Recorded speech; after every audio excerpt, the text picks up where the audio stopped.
हरि ओम। इदं राष्ट्राय इदं नमः।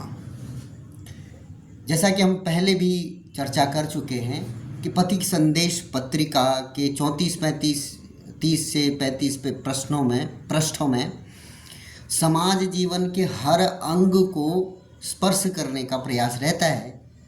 तो इसी को रेखांकित करते हुए आज जो लेख पाठन हम करने वाले हैं वो है रोजगार से संबंधित एक लेख छपा हुआ है। समसामयिक चर्चा का विषय रहता है रोजगार, उसी से संबंधित एक लेख छपा है। आज हम उसकी चर्चा करेंगे। लेख है सौर ऊर्जा में बनाएं चमकता करियर स्तंभ में ये लेख छपा है। पहले हम लेख का पाठन करते हैं, फिर उस पर आगे चर्चा करेंगे। इससे पहले हम इस लेख पाठन में आगे बढ़ें, आपसे अनुरोध है कि इस चैनल को लाइक करें, पोस्ट को लाइक करें, सब्सक्राइब करें चैनल को, और यदि आपको अच्छा लगता है तो साझा भी करें। जी, लेख कहता है सौर ऊर्जा में बनाएं चमकता करियर। दुनिया भर में ऊर्जा के उपलब्ध स्रोत दिन प्रतिदिन समाप्त होते जा रहे हैं। सरकारें वैकल्पिक स्रोतों पर निगाहें लगाई हुई हैं। ऊर्जा के इन वैकल्पिक स्रोतों में सौर ऊर्जा का महत्व अत्यधिक बढ़ रहा है। भारत जैसे देश जहां सूरज सबसे ज़्यादा समय तक उपलब्ध है और सौर ऊर्जा के क्षेत्र में बहुत कुछ कर सकता है और कर भी रहा है, भारत सरकार ने सौर ऊर्जा के उपयोग के लिए तरह तरह की योजनाएं आरंभ कर उपभोक्ताओं को बहुत सब्सिडी देने का प्रयास किया है। सौर ऊर्जा न केवल ऊर्जा का बेहतरीन स्रोत है बल्कि करियर निर्माण के लिए भी एक अच्छा विकल्प है। सोलर इंजीनियरिंग में करियर बनाने का मतलब है सूरज की रोशनी से बिजली पैदा करने वाली प्रणालियों को डिजाइन करना, उनका निर्माण करना और रखरखाव भी करना। सोलर इंजीनियरिंग में करियर बनाने के लिए इलेक्ट्रिकल, मैकेनिकल, केमिकल और सॉफ्टवेयर इंजीनियरिंग में विशेषता हासिल करनी होती है। फिर आगे लिखते हैं इसके मुख्य बिंदु क्या क्या है। क्या करते हैं सोलर इंजीनियर्स? इसका जवाब है सोलर इंजीनियर्स सौर ऊर्जा प्रोजेक्ट्स की प्लानिंग, डिज़ाइन तथा उसका क्रियान्वयन करते हैं। वे घर की छत पर लगाए जाने वाले रूफटॉप इंस्टॉलेशन के लिए बड़े प्रोजेक्ट्स को मैनेज करने तक के सभी काम करते हैं। रूफटॉप में लगवाने से लेकर उनको मैनेज करने तक का पूरा काम करते हैं। उनका काम क्लाइंट कंसल्टेशन, साइट असेसमेंट्स और फाइनेंशियल असेसमेंट से आरंभ होता है, जो उन्हें प्रोजेक्ट्स को समझने में मदद करते हैं। इसी के आधार पर सोलर इंजीनियर सारे तथ्यों को ध्यान में रखकर उचित योजना तैयार करते हैं। वह योजना के कार्यान्वयन पर भी नज़र रखते हैं। प्रोजेक्ट के सभी को सही समय पर पूरा करने होने से लेकर लागत में कमी तक सारा काम इन्हीं के द्वारा संचालित किया जाता है। ये तो है सोलर इंजीनियर्स क्या करते हैं। अगला बिंदु आया कि इसकी संभावनाएं और इसमें आय का क्या स्कोप है। दुनिया के सभी देश रिन्यूएबल एनर्जी पर अपनी निर्भरता बढ़ाने की कोशिश कर रहे हैं। पारंपरिक ऊर्जा जैसे पेट्रोल, गैस आदि का तेज़ी से दोहन हो रहा है, वहीं इनकी कीमतें भी तेज़ी से बढ़ रही हैं। ऐसे में सौर ऊर्जा यानी सोलर एनर्जी की तरफ आकर्षण बढ़ रहा है। सौर ऊर्जा के उपयोग से पर्यावरण को होने वाले फ़ायदे देखते हुए आजकल सोलर पावर जनरेशन बड़े पैमाने पर हो रहा है। इस फील्ड में करियर एक शानदार विकल्प है, कमाई भी अच्छी है। कैसे बनाएं सोलर एनर्जी में करियर? अधिकांश सोलर इंजीनियर्स आमतौर पर अपने ऑफिस में ही काम करते हैं, लेकिन उन्हें अलग अलग कार्यस्थल के साथ साथ विदेशों की यात्रा भी करनी पड़ती है। ऊपर चढ़ने जैसे जोखिमपूर्ण काम भी करने होते हैं। भारत में अब सोलर ऊर्जा के क्षेत्र में मांग तेज़ी से बढ़ती जा रही है। ऐसे एक अनुमान के अनुसार अगले साल तक हमारे देश में 3 से 5 लाख कर्मियों की आवश्यकता होगी। इससे स्थानीय लोगों और मजदूरों को भी रोजगार के अच्छे अवसर उपलब्ध होंगे। भारत के सोलर इंजीनियर अपनी विशेषता के आधार पर विदेशों में भी बेहतर संभावनाएं खोज सकते हैं। सोलर एनर्जी के क्षेत्र में हो रहे विकास के साथ युवाओं के लिए करियर की संभावनाएं भी बढ़ रही हैं। लगातार नई तकनीक आ रही है। आवश्यक योग्यता।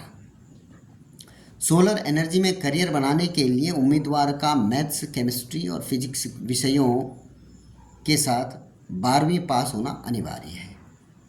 इसके बाद मैकेनिकल या इलेक्ट्रिकल इंजीनियरिंग में बैचलर डिग्री ले सकते हैं। सोलर इंजीनियर बनने के लिए chemistry, computer science, civil engineering या उससे संबंधित विषयों में स्पेशलाइजेशन कर सकते हैं। इस फील्ड में तरक्की के लिए energy policy, solar energy and photovoltaic, renewable energy और जियोथर्मल एनर्जी में मास्टर्स कोर्स करना सही है। इसके लिए कई कोर्स उपलब्ध हैं जिनमें एडमिशन के लिए एंट्रेंस एग्ज़ाम पास करना ज़रूरी होता है। आईआईटी, एनआईटी जैसे टॉप इंजीनियरिंग संस्थानों में प्रवेश लेने के लिए जेईई की परीक्षा देनी होगी। इसके बाद BSc in electrical engineering, BE व बीटेक इन इलेक्ट्रिकल इंजीनियरिंग कर सकते हैं।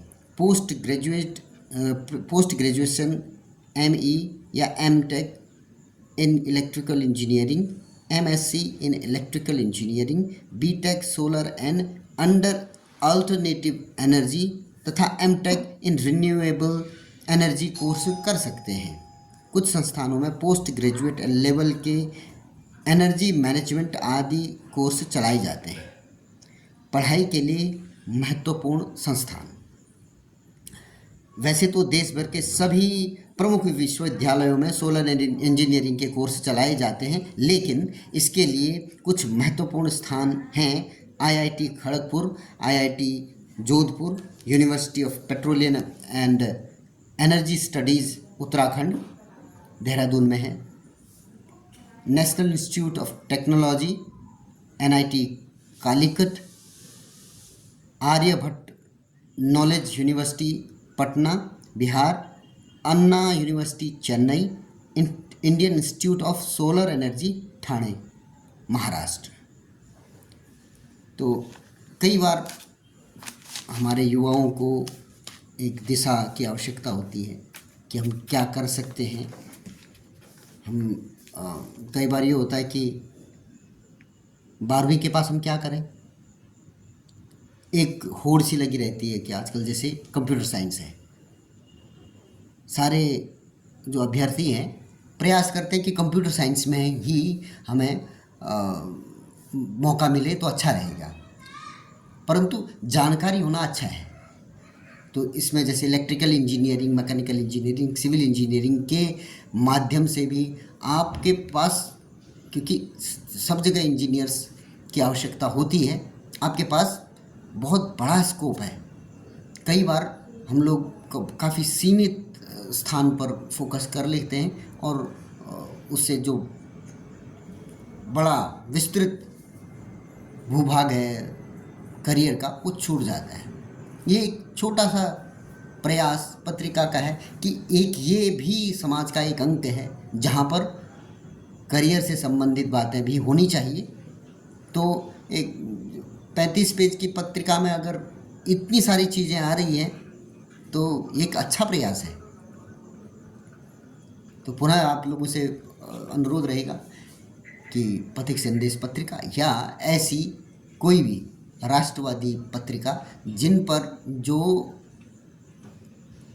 पॉजिटिव खबर है, सकारात्मकता की ओर आपको ले चलती है, इसके 35 पन्नों में आप 30 पन्नों में हमेशा पॉजिटिव खबरें ही आपको मिलेंगी, पॉजिटिव वाइब्स आपको मिलेंगी। कुछ समसामयिक की ऐसी घटनाएं होती हैं जिनको भी समाज को जानना ज़रूरी होता है, भले उसमें कुछ नकारात्मकता हो, परंतु उसमें भी कुछ सकारात्मक सीखने की अवश्य बात होती है। लेकिन इन जनरल इस पूरी पत्रिका में सकारात्मक सोच को ही आगे बढ़ाने का प्रयास रहता है। इसलिए पुनः अनुरोध करूंगा कि राष्ट्रवादी पत्रिकाओं को पढ़ने का अभियान शुरू करें और राष्ट्रवादी लेखकों को पढ़ें। राष्ट्रवादी जो पुस्तकें हैं उनको खरीदने का प्रयास करें। आप खरीदेंगे तो वो आगे उनको संबल मिलेगा।